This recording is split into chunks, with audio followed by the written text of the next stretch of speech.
La Tierra está en peligro y se enfrenta a un evento de extinción como nunca antes se había visto. Más devastador que el asteroide que acabó con los dinosaurios. Más mortíferas que las erupciones volcánicas que acabaron con el 96% de las especies marinas y el 70% de las terrestres hace 252 millones de años. En cambio, esta gran desaparición de la vida en la Tierra será orquestada por algo que necesitamos. Algo en lo que de hecho confiamos. ¿De quién será la culpa? Nada menos que nuestro propio Sol, generador de vida. A medida que nuestra estrella se vuelva más brillante durante los próximos 1000 millones de años, el delicado equilibrio que ha mantenido a nuestro planeta prosperando durante eones comenzará a romperse. Nuestros océanos, atmósfera y tectónica cambiarán tan drásticamente que la Tierra se volverá completamente irreconocible. La pregunta es, ¿sobrevivirá algo? Soy Rafael González y estás viendo Astrum. Únete a mí hoy mientras descubrimos cómo cambiará la Tierra durante los próximos 1000 millones de años y sé testigo de lo que podría ser la lucha final de la vida en la Tierra. Esta es la historia del futuro de nuestro planeta, y aunque mencioné que es nuestro Sol el que tiene el potencial de acabar con la vida, también están sucediendo muchas otras cosas. Te explicaré todo. Pero antes de comenzar, algunas advertencias. En primer lugar, asumiremos que no hay influencia humana en nada de esto. Estamos cubriendo cómo creemos que se desarrollarán los procesos naturales en nuestro planeta, sin la intervención de la humanidad. Aunque al final volveremos a los humanos. En segundo lugar, es útil señalar que el futuro de la Tierra no está muy bien definido. Podemos proyectar una idea general de lo que podría suceder basándonos en nuestro conocimiento de la ciencia planetaria, la geología y la bioquímica. Pero 1000 millones de años es un tiempo realmente largo. Quiero decir, hace 1000 millones de años no existían plantas, casi no había oxígeno en la atmósfera de la Tierra, y los continentes estaban agrupados en una sola masa terrestre. Nuestro hogar era literalmente un mundo diferente.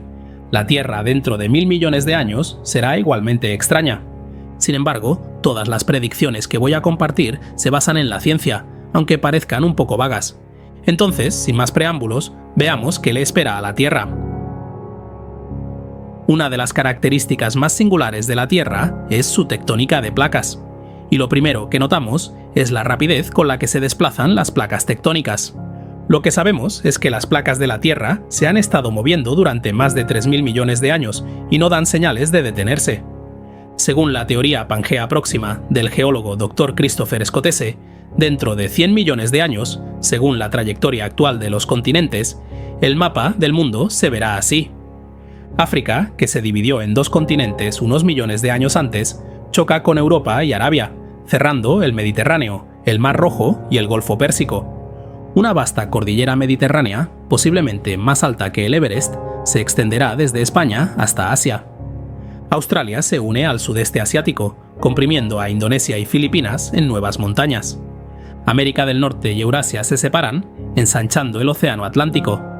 El sur y Baja California se unen a Alaska, formando una nueva cadena montañosa americana, mientras que las montañas rocosas se erosionan hasta convertirse en tierras bajas. En manos de la tectónica y la subducción, la superficie de la Tierra es increíblemente maleable.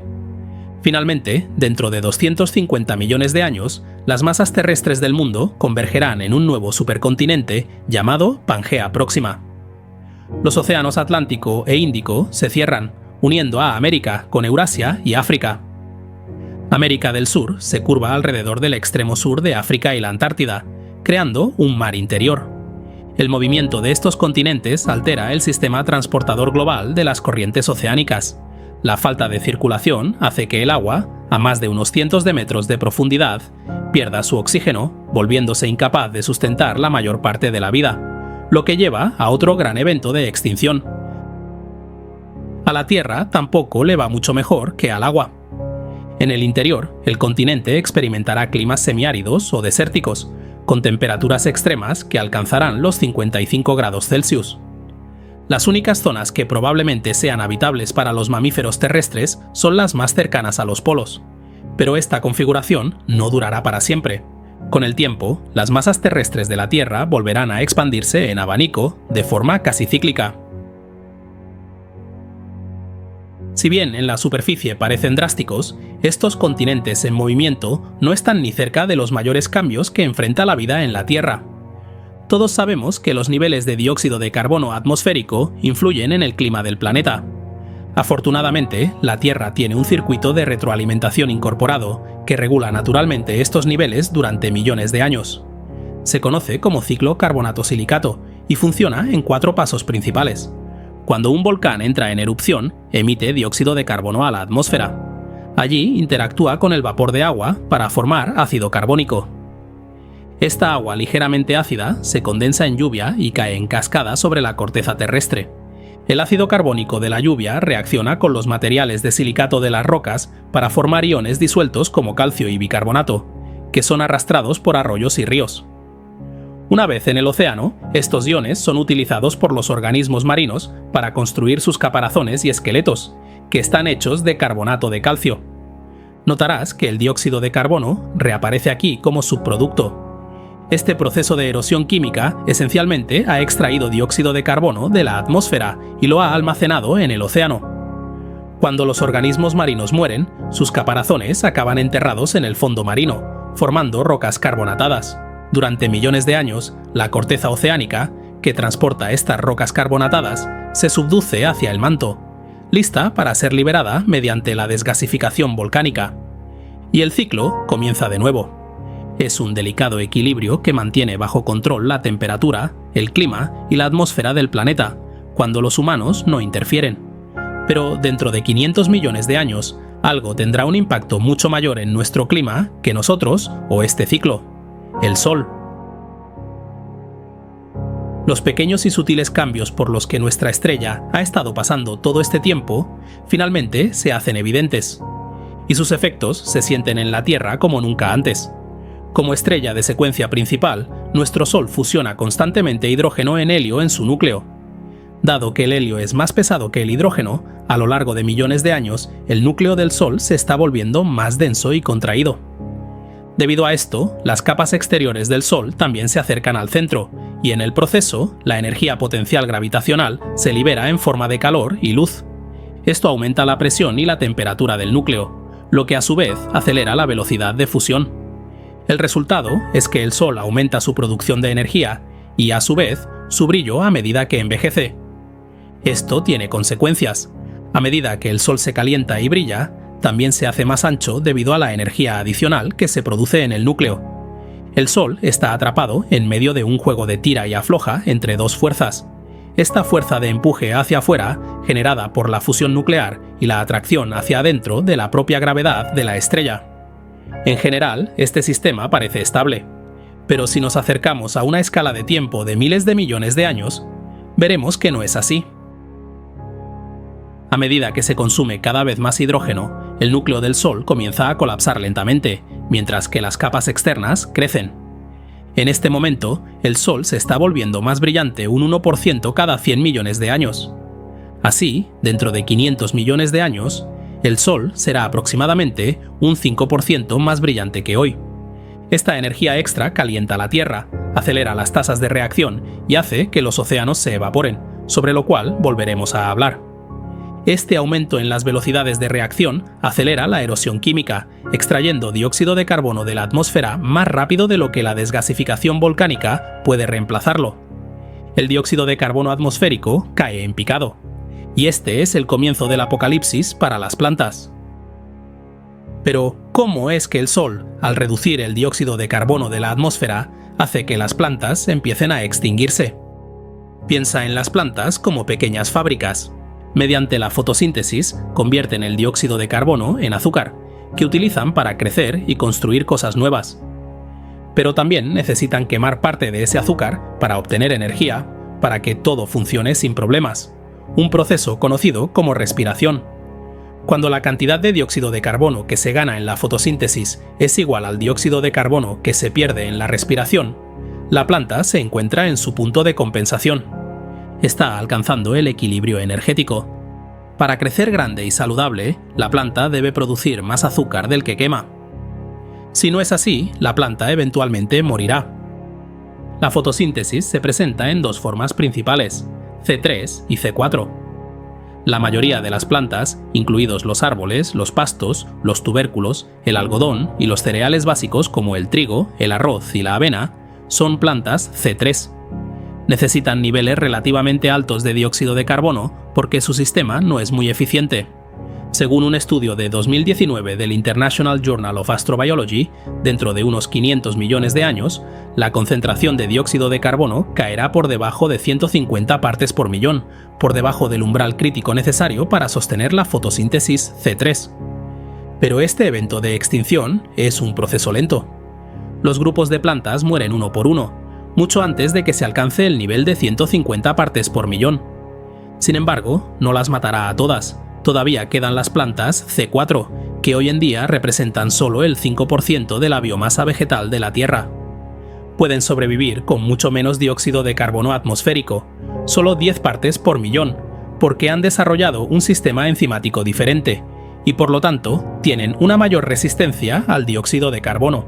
Se cree que las plantas C4 podrían sobrevivir entre 800 millones y 1.200 millones de años en el futuro. Pero incluso con esta brillante artimaña en sus hojas, no pueden sobrevivir al sol brillante.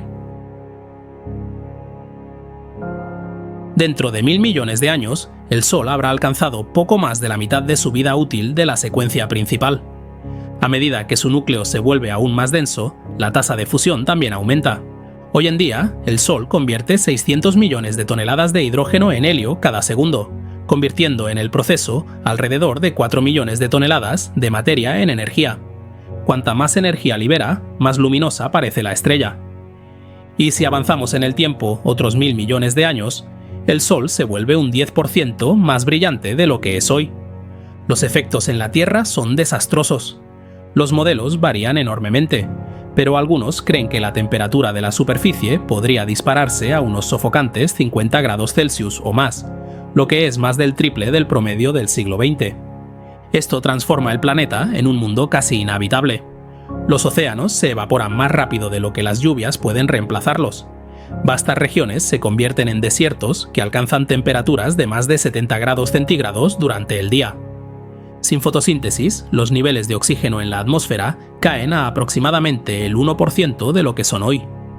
Esto sería devastador para la vida compleja que depende de ella para respirar, pero es más probable que murieran de hambre antes de que esto se convirtiera en un problema para ellos. Sin plantas para comer, los herbívoros se extinguen y rápidamente les siguen los carnívoros. Hasta ahora hemos cubierto cómo el aumento de las temperaturas afecta el ciclo carbonato-silicato.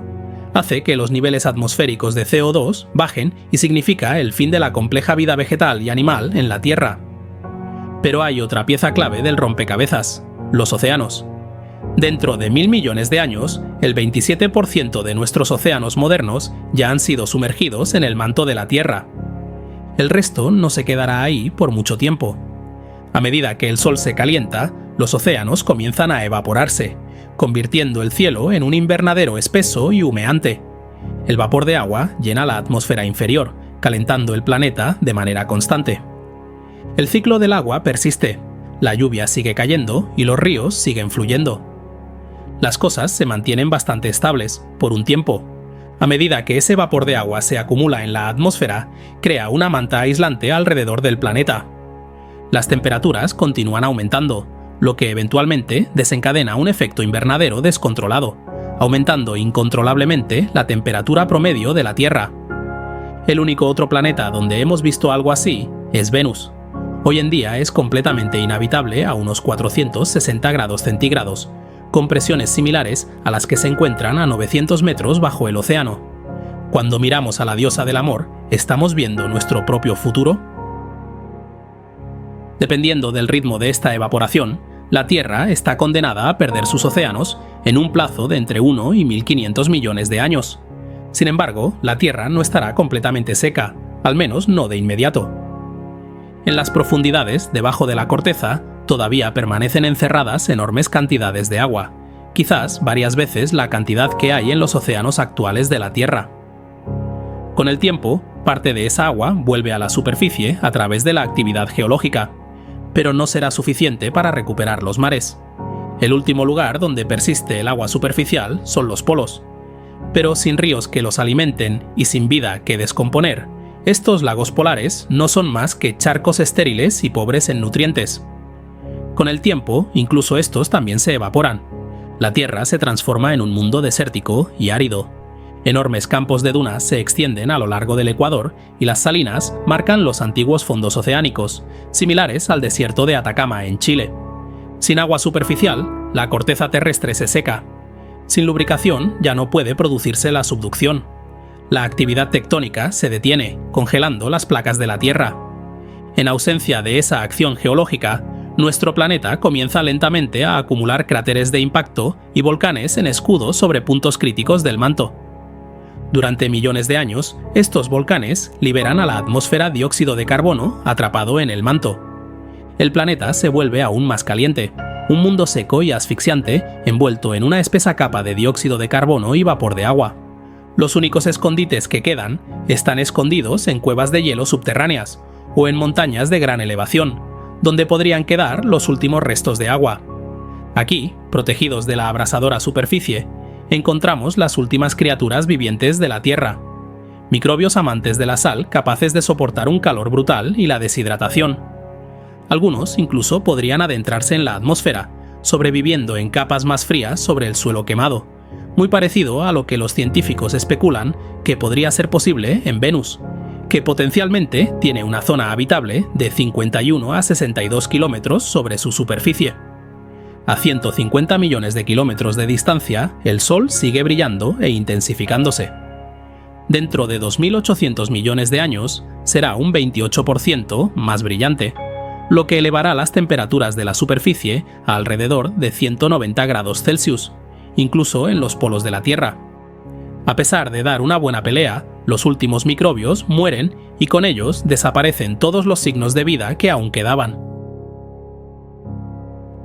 Si un equipo de científicos extraterrestres avanzados sobrevolara la Tierra dentro de 3.000 millones de años, no detectarían ni una sola firma biológica. No tendrían idea de que nuestro mundo alguna vez estuvo lleno del bullicio de exuberantes bosques tropicales, ríos caudalosos y cascadas, y una civilización humana parlanchina. Verían un mundo estéril, una roca estancada esperando lo inevitable. En aproximadamente 6.000 millones de años, nos acercaremos al fin no solo de la Tierra, sino de todo nuestro sistema solar a medida que nuestro Sol comience a morir también. A medida que agota las últimas reservas de hidrógeno, la fusión en el núcleo se detiene. Esa presión hacia afuera generada por la reacción desaparece, por lo que no hay nada que contrarreste la gravedad del núcleo y comienza a colapsar. A medida que el núcleo del Sol se contrae y se calienta, la fusión del hidrógeno se enciende en una capa a su alrededor, provocando una rápida expansión y un aumento de brillo. Dentro de otros 1.000 millones de años, la luminosidad del Sol excede 1000 veces lo que es hoy a medida que pasa de subgigante a gigante roja. Las gigantes rojas se enfrían y arrojan grandes cantidades de masa a través de densos vientos estelares, material que algún día podría generar nuevas estrellas y planetas. A medida que el Sol pierde aproximadamente la mitad de su masa, su gravedad debilitada permite que los planetas exteriores se desvíen hacia afuera, lo que aproximadamente duplica sus órbitas. La órbita de la Tierra se expande hasta aproximadamente 1,5 unidades astronómicas, pero las fuerzas de marea eventualmente la empujan hacia adentro nuevamente. En el apogeo de la gigante roja, dentro de unos 7.600 millones de años, el radio del Sol alcanza 1,19 unidades astronómicas, unas 256 veces su radio actual, y envuelve la Tierra, consumiendo nuestro planeta por completo. Hasta hace poco, los científicos discrepaban sobre la probabilidad de que la Tierra fuera tragada por el Sol, y algunos sugerían que nuestra órbita podría expandirse a medida que el Sol crece, sacándonos de la zona de peligro y salvándonos de este espantoso destino. Pero un nuevo estudio que utiliza datos del satélite de estudio de exoplanetas en tránsito de la NASA muestra que se están destruyendo planetas en toda la galaxia, y no pinta nada bien para la Tierra. Encontraron más de 130 planetas potenciales, pero había muy pocos alrededor de gigantes rojas, lo que implica que habían desaparecido. Parece que las estrellas se tragan sus planetas interiores con mucha más frecuencia de lo que pensábamos. El autor principal, el Dr. Edward Bryant, afirmó: «Esperábamos ver este efecto, pero aún así nos sorprendió lo eficientes que parecen ser estas estrellas a la hora de engullir a sus planetas cercanos. Entonces, una vez que la Tierra y los otros mundos rocosos internos de nuestro sistema solar desaparecieron, el Sol se deshace de sus capas externas, dejando atrás su núcleo denso y caliente. Durante billones de años, esta enana blanca se enfriará y desvanecerá gradualmente, llevándose consigo cualquier recuerdo del sistema solar que alguna vez gobernó. Aunque esto esté escrito en las estrellas, no significa que vaya a marcar el final para nosotros. Mencioné al principio que esto es lo que sucedería sin intervención humana. Pero los humanos tenemos el hábito compulsivo de reescribir la historia de la naturaleza. Ya lo hemos hecho muchas veces. Imagínate de lo que seremos capaces dentro de unos pocos millones de años si llegamos tan lejos. Podríamos intervenir para encontrar formas de adaptarnos o incluso prevenir que ocurran algunos de estos eventos, terraformando partes de la Tierra para sobrevivir, o tal vez incluso colonizando otros planetas. La historia de la Tierra puede terminar, pero la nuestra no tiene por qué seguir el mismo camino. Y aunque así fuera, está bien. Después de todo, estamos hechos de polvo de estrellas. Por eso es lógico que regresemos a nuestro origen. Un fuerte abrazo a los mecenas que me apoyan en mi misión de divulgar la ciencia. Suscríbete y deja un me gusta para apoyar el canal. Gracias por tu visita y nos vemos en el futuro.